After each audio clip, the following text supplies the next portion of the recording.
que ele abre, ninguém consegue fechar. E o que ele fecha, ninguém pode abrir.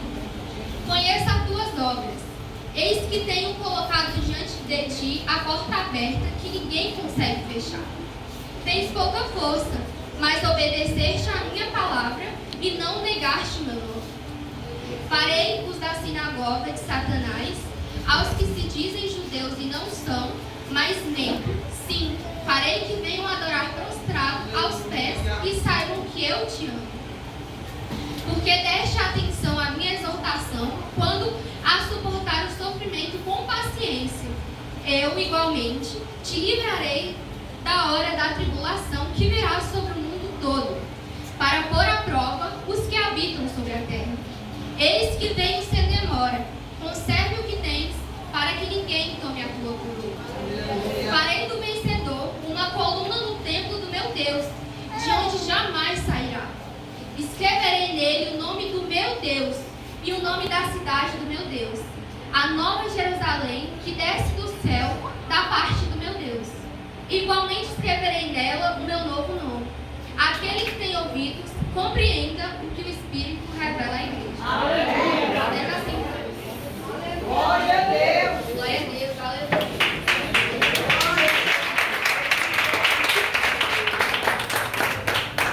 Eu quero iniciar a palavra do Senhor trazendo um contexto histórico, para a gente poder adentrar mais na palavra do Senhor.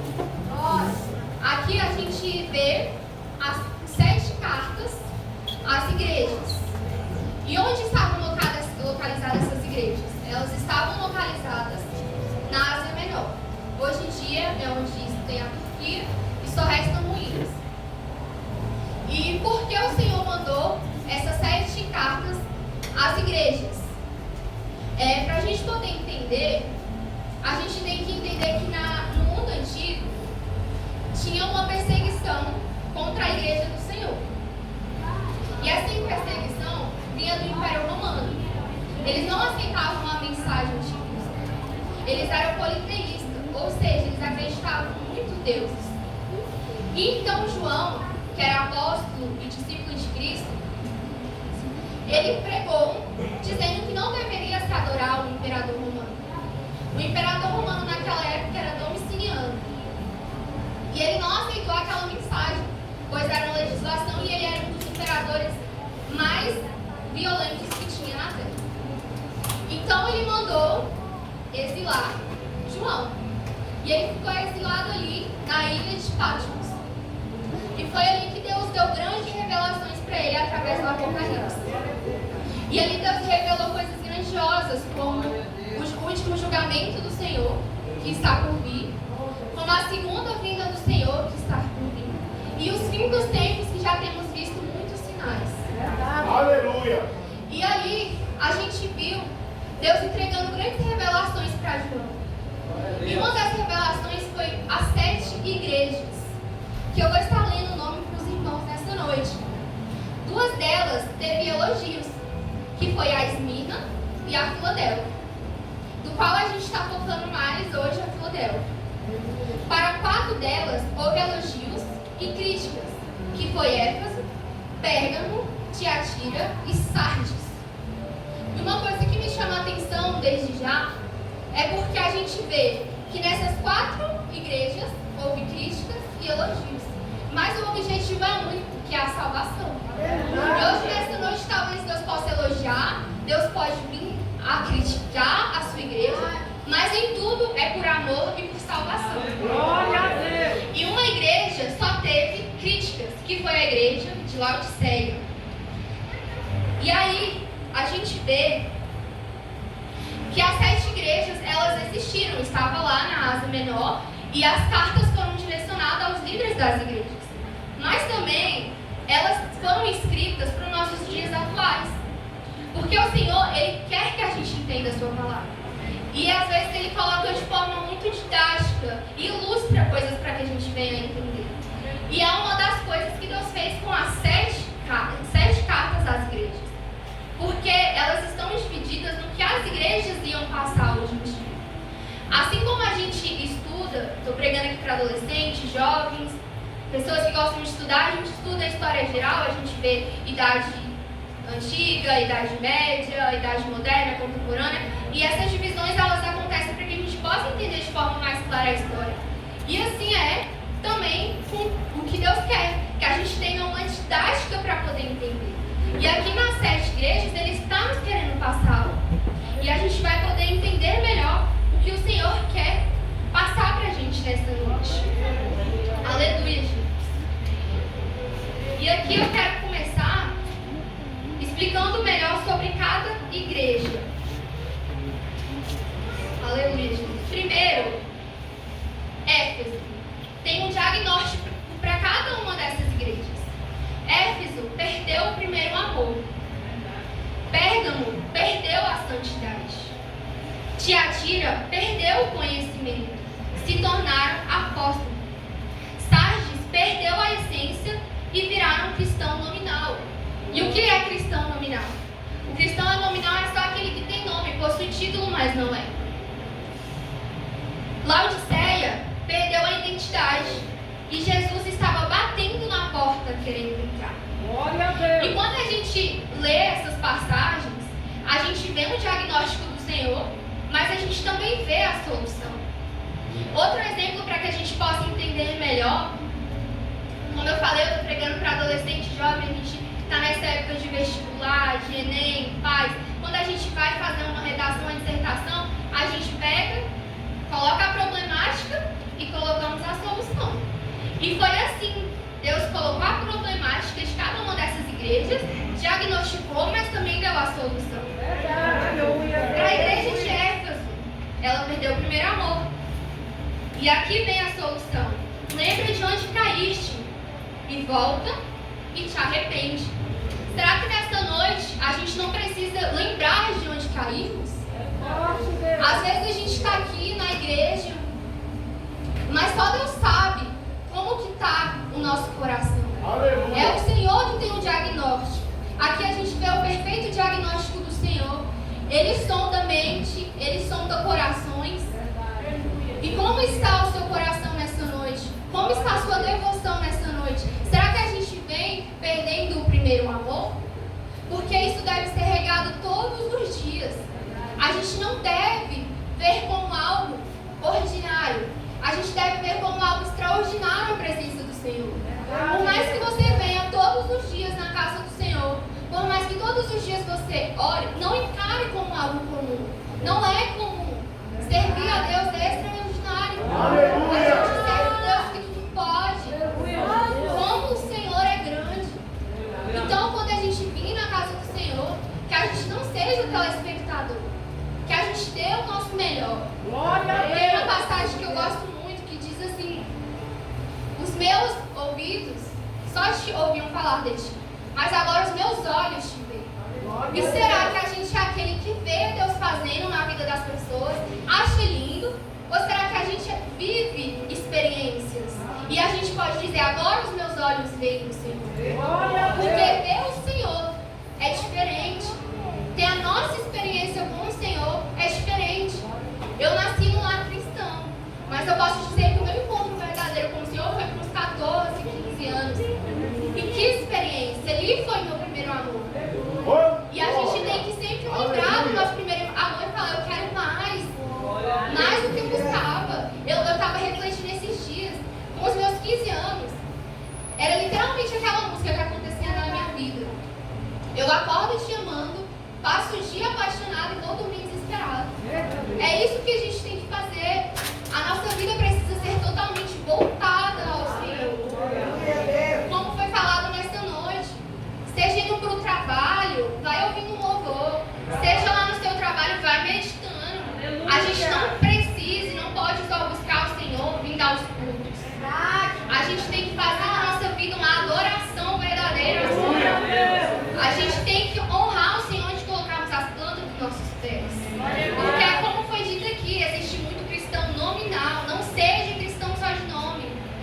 Seja um verdadeiro Cristo na terra, pequeno Cristo na terra. Eu gosto de falar que existe diferença em ser crente e ser cristão. Ser crente é aquele que crê, o diabo é e crê. Mas ser cristão é o desafio. É amar quando nos insultarem. É amar quando nos apedrejarem. Quando disserem calúnias contra nós. Não é fácil ser cristão. Mas é impossível deixar Cristo. Ele é tudo que a gente precisa. E aqui a gente vem para a igreja de Pérgamo, que diz: perdeu a santidade. E a solução: arrependa-te, abandona falsos mestres e ensinos. Glória a Deus. Como tem sido a nossa busca pela palavra? Será que temos encarado a palavra de Deus como um grande tesouro? Porque assim deve ser. Vocês já refletiram o quanto foi espinhoso para os profetas estarem escrevendo a palavra do Senhor? Foi derramamento de sangue para a gente poder ter acesso a essa palavra.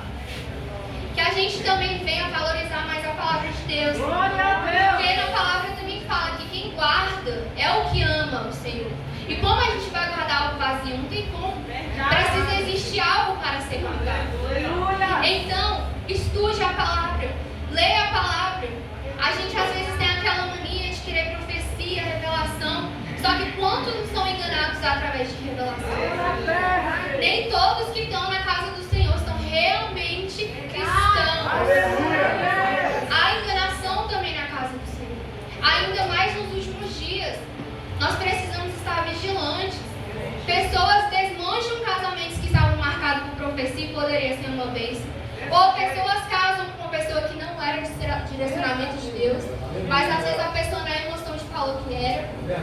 Às vezes você deixa até de trabalhar em uma bênção de Deus porque alguém falou, você só é da obra. Sim, tem pessoas que são só da obra, mas tem pessoas que não são. Tem pessoas que Deus vai prosperar para você ajudar outras pessoas. Nem para todo mundo é igual.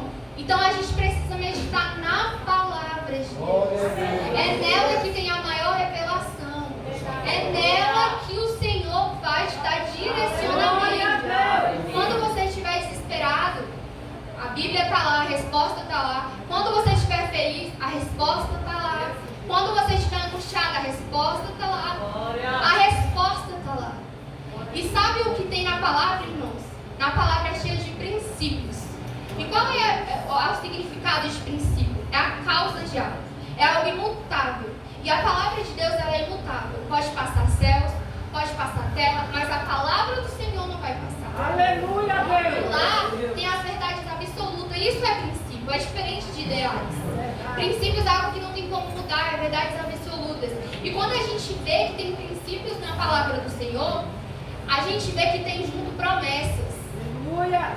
E por isso é importante a gente ler a palavra e meditar nas promessas de Deus. Lá fala para a gente guardar a nossa boca, porque a gente percebe a nossa vida. É um exemplo que eu vou dar de princípio. O que seria o princípio? Guardar a nossa boca. E a promessa? Nossa vida ficar guardada em Cristo. Glória a Deus. E quantas pessoas aí não perecem ou saem da igreja por causa de fofoca, por causa da língua? Tudo que tem na palavra é um manual. A palavra de Deus tem todas as respostas que a gente precisa. E às vezes você fala, mas a palavra é muito difícil. Só que não é só ler a palavra.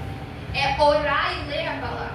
E aí quando você começa a orar para Deus te dar o entendimento e o discernimento, aí é diferente. Os seus olhos espirituais começam a se abrir. E não é somente ler, é meditar na palavra. Não leia rápido. A gente gasta tanto tempo com coisas na nossa vida. E às vezes a gente deixa de priorizar o primordial, que é o Senhor, que é a casa de Deus. E Deus, ele tem um particular com cada um de nós. Não é igual para todo mundo. Só que sabe como você vai descobrir o seu particular com Deus? Quando você for para o seu quarto e trancar o olho.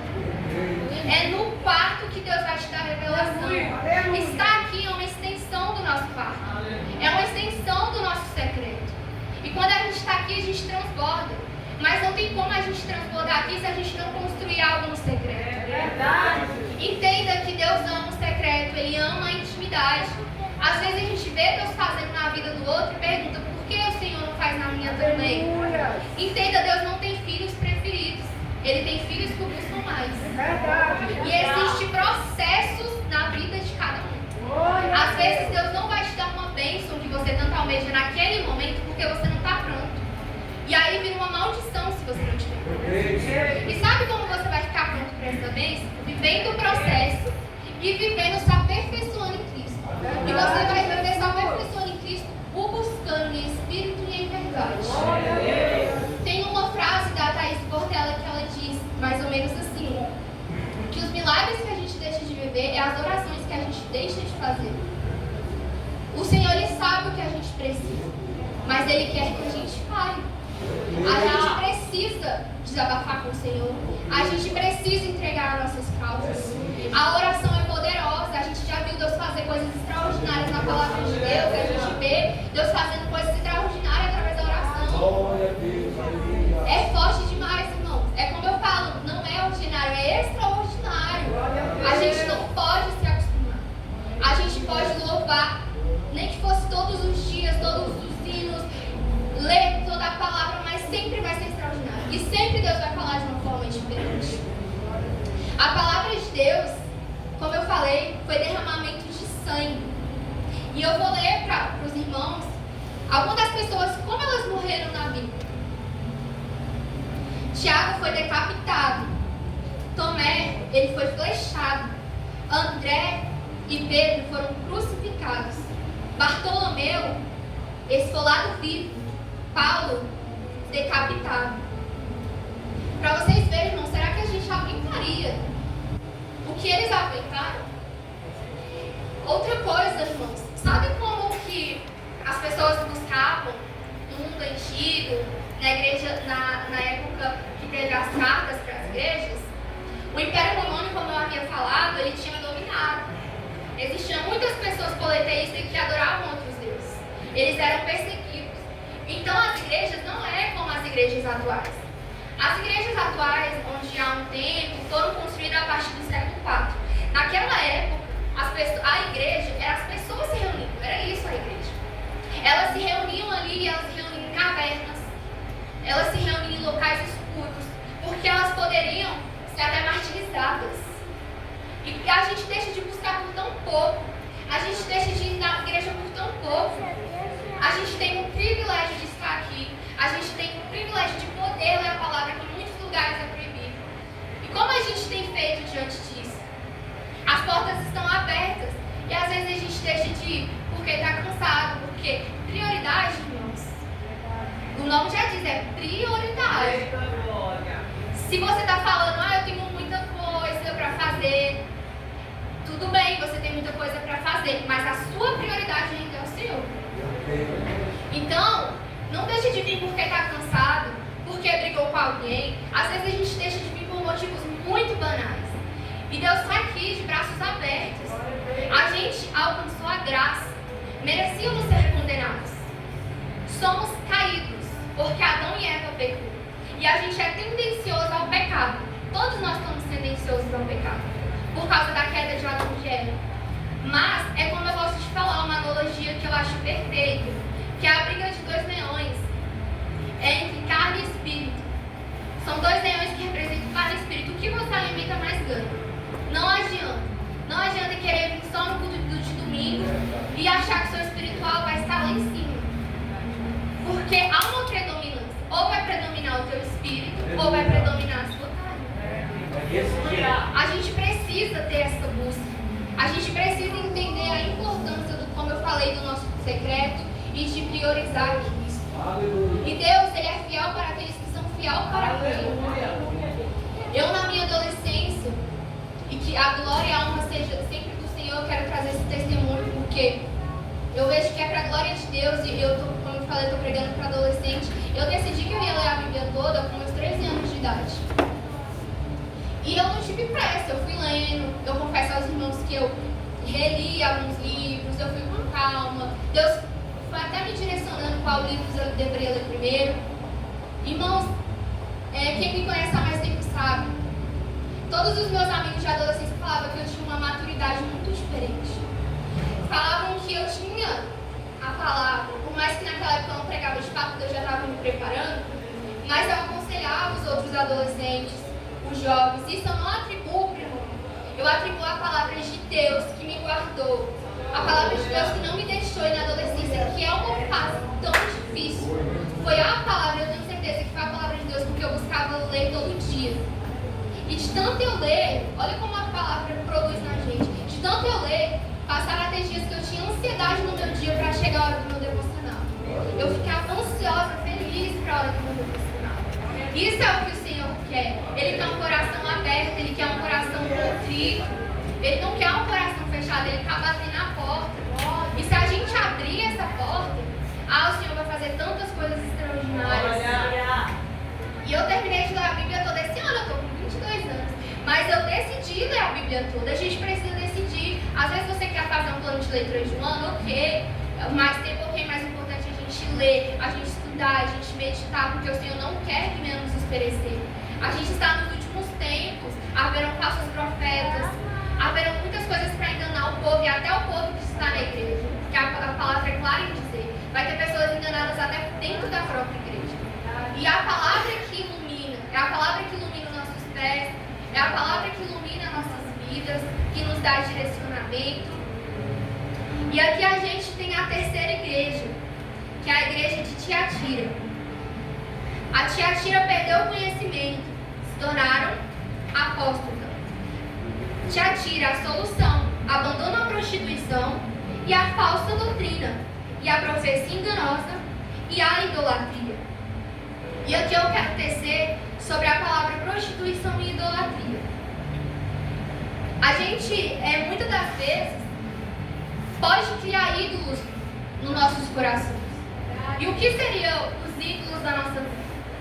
É tudo aquilo que toma o lugar de Deus. O lugar do Senhor no nosso coração deve ser de primazia. Se você tem priorizado outra coisa e não o Senhor, aí isso é uma idolatria. Se você prioriza o seu celular, aí é uma idolatria. Se você prioriza um namorado, é uma idolatria. Se você prioriza bens materiais, aí está uma idolatria. O Senhor não quer idolatria, o Senhor odeia idolatria. A gente vê que Ele não divide a glória dele com ninguém. Se a gente for ver as passagens das Bíblias, ele fica claro, Ele não divide a glória dele com ninguém. E Ele não quer se dividir com ninguém. O Senhor, Ele tem ciúmes de nós. Como eu falei, o Senhor tem uma particularidade de cada um de nós com Ele. Ele quer ser para você algo exclusivo. O Senhor é exclusivista. Ele quer você por inteiro, não é pela metade. Porque o amor dele irá vomitar. Seja quente, seja fervoroso. Glória a Deus. Não deixe a idolatria habitar no seu coração. Às vezes é um desafio, sim, mas a gente tem que ver onde foi a nossa queda, se arrepender e buscar estar na posição que o Senhor deseja. E aqui a gente vai para a igreja de Sardes. Perdeu a essência e virar um cristão nominal. A solução: sejais vigilantes e acorda, pois tem nome de viva, mas estão mortas. Olha que forte isso. Tem nome de viva, mas está morta. A gente precisa não ter só um nome de cristão. A gente precisa ser vivo. A gente precisa ser o que o Senhor espera de nós. Quando a gente vê aqui na igreja principal que a gente está lendo em Apocalipse 3, o Senhor fala: guarde a tua coroa para que ninguém tome. E guardar é preservar. E é isso que a gente tem que fazer. A gente tem que preservar. A gente tem que guardar a palavra do Senhor no nosso coração. E o que a palavra do Senhor nos pede? Ele pede para a gente amar o próximo. Será que a gente tem amado o próximo como a nós mesmos? Será que lá no trabalho uma pessoa pode virar e falar: nossa, ele vai no cristão. Ali vai realmente uma referência de Cristo. Ali vai alguém que transparece a glória de Deus. Como temos visto lá fora? Porque às vezes a gente tem a mania de falar: o que importa é o que Deus acha nas pessoas. Mas importa porque é uma nuvem de testemunha que nos serve. Verdade, Jesus. E a gente precisa sim ser vigilante. A gente precisa sim estar na posição que Deus quer. E aqui a gente vai para a igreja de Laodiceia, que diz: perdeu a identidade e Jesus está batendo na porta querendo entrar. A solução: não confie nas riquezas materiais, mas buscai vestes brancas e colírio nos olhos para que vejam, pois estão cegos espiritualmente. Isso também é muito forte. Às vezes a gente ora muito por o bem material. E não está errado, irmãos, a gente correr atrás de faculdade, a gente correr atrás dos nossos estudos. Não está errado de maneira nenhuma.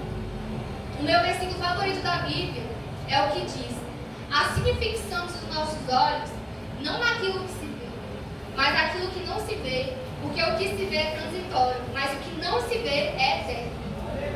Ou seja, a faculdade que a gente tanto quer cursar, o trabalho que a gente quer tanto, o carro que a gente quer tanto, tudo bem a gente pode ter olhos sim para essas coisas, mas os nossos olhos devem estar fixados no Senhor. Aleluia. Nada pode ser maior que o Senhor. Ele precisa ser o nosso foco, o nosso alvo. E tem diferença de duas palavras, que é a palavra esperar e a palavra deixa eu verificar aqui, é esperançar. Esperançar. Esperar é aguardar. Esperançar é muito mais do que isso. É a gente almejar. Será que nós temos almejado a volta de Cristo?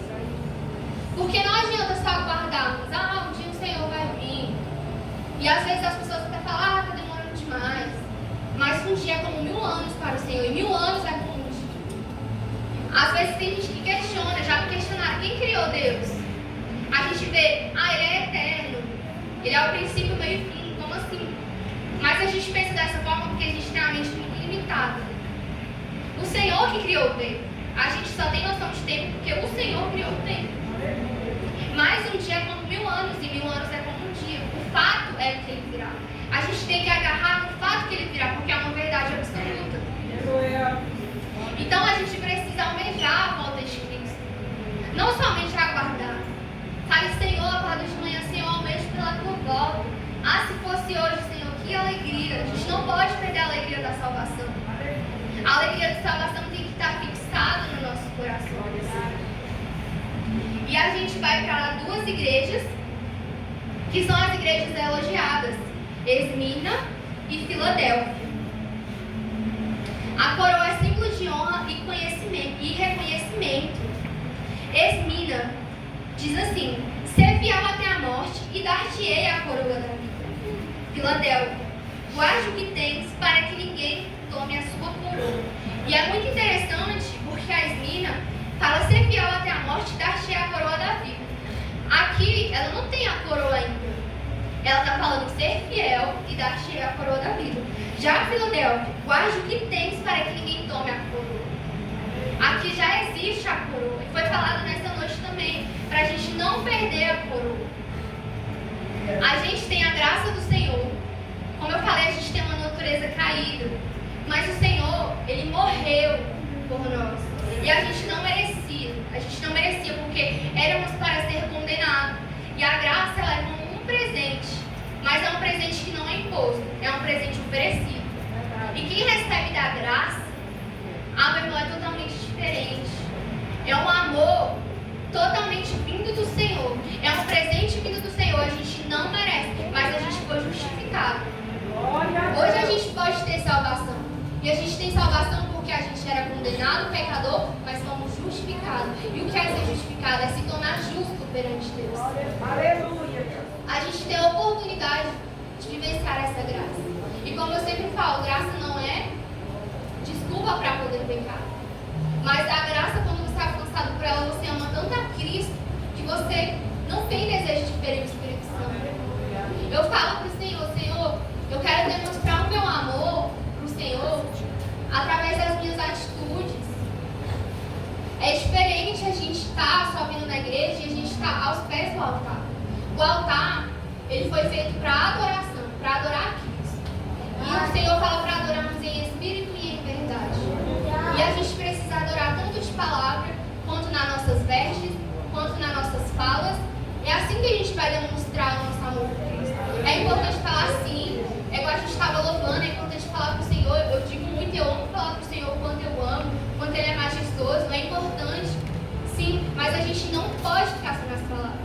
A gente tem que mostrar nossas atitudes, através, como eu falei, das vestes, das palavras, das nossas atitudes perante os nossos irmãos. A gente tem acesso à graça, é um grande presente do Senhor. A gente precisa ser grato todos os dias, porque a gente tem a oportunidade de participar do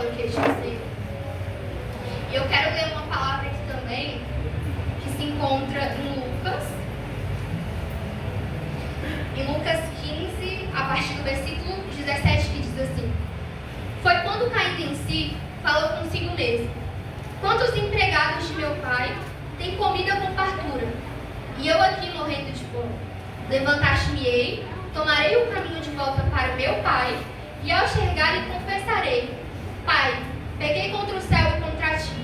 Não sou mais digno de ser chamado teu filho.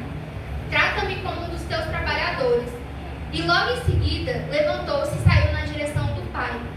Vinha caminhando, ele ainda distante, quando seu pai o viu, em plena compaixão correu ao encontro de seu filho e muito o abraçou e beijou. Então o filho lhe declarou: Pai, pequei contra o céu e contra ti. Não sou digno de ser chamado teu filho. Entretanto, o pai ordenou aos seus servos: trazei depressa a melhor roupa, vestiu-o com distinção, pondo-lhe um anel de autoridade e as sandálias de filho. Também trazei um novilho gordo e o preparai. Comamos, façamos uma grande festa e regozijamos. Porquanto este meu filho estava morto e voltou à vida, estava perdido e foi encontrado. E começaram a celebrar o seu regresso. Essa palavra é bem conhecida pela gente do filho pródigo. E por que eu trouxe ela nessa noite? Porque o Senhor ele nos dá a oportunidade. Vai ter um momento que a gente não vai poder ter mais acesso. Hoje a gente tem a oportunidade de se arrepender. O perdão ele vem através do arrependimento e não do remorso. É difícil, como eu falei, a gente tem tentações, ainda mais jovens, adolescentes. Eu sei como é, eu tenho 22 anos. É difícil, as propostas vêm, o inimigo é sujo, ele nos quer tirar a coroa. O inimigo ele não vai descansar. Enquanto o Senhor voltar, ele vai estar querendo tirar o seu povo da casa do Senhor. Porque ele não quer que a gente vá para o céu, não. Ele não quer que a gente participe do banquete. Então, a gente vê que o inimigo ele é astuto, ele vai preparar muita coisa, mas a gente precisa fortalecer o nosso espírito, abrir os nossos olhos espirituais para poder estar guerreando. A gente está vendo o natural aqui, mas não é só o natural que está acontecendo aqui. Existe o sobrenatural, existem guerras, existem anjos, existem demônios. Existe uma guerra, há uma guerra e a gente precisa combater. Então, essa palavra do filho pródigo nos mostra que ele voltou e o pai muito se alegrou. Nessa noite, talvez, você precisa voltar. Talvez você diga: Beca, já estou na casa de Deus, já sou filho. Mas será que não tem coisas aí que você sabe que precisa pedir perdão? A gente não pode ter pecados de estimação. E a gente não pode naturalizar o pecado. Às vezes a gente vê todo mundo fazendo e fala: todo mundo faz, não deixou de ser pecado. A palavra do Senhor é clara. Ele é o mesmo ontem, hoje e eternamente. Aleluia, Deus. É pra sempre. Então, tem coisas que a gente sabe que precisa melhorar e a gente fica prolongando. Peça perdão. Se arrepende, ele está pronto a perdoar. Ele está pronto para oferecer o perdão. Ele nos concede essa oportunidade hoje, para que a gente possa se arrepender dos nossos pecados, para que a gente possa estar na posição que Ele quer. Porque com certeza Ele quer nos abençoar, com certeza Ele quer nos usar. Isso é fato. O Senhor nos chamou por algum motivo. A gente é escolhido, a gente é privilegiado de estar aqui. Então que a gente venha estar aos pés do Senhor. Se hoje você se encontra como um filho pródigo, que você se arrependa, busca o Senhor, porque não há amor igual ao Senhor.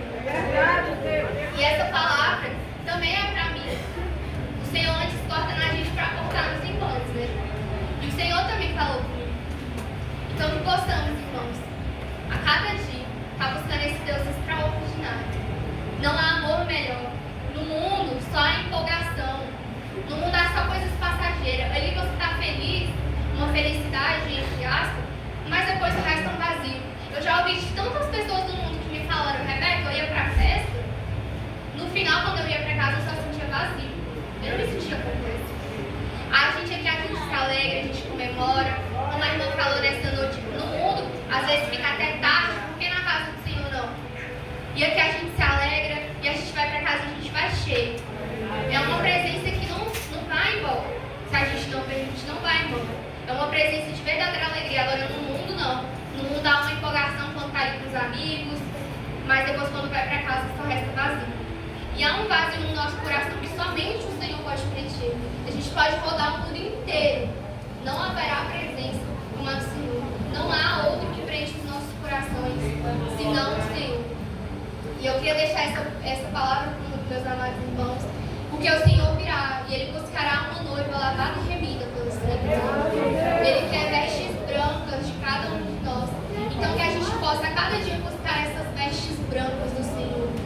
que Ele voltará e isso é grande alegria. O arrebatamento, ele causa duas reações, ou a alegria ou o medo. E que a gente possa ter a alegria, que se perdeu a alegria da salvação, peça, Senhor, me dê a alegria da salvação. Que eu não possa só esperar, mas que eu possa almejar a tua volta. E eu agradeço a oportunidade.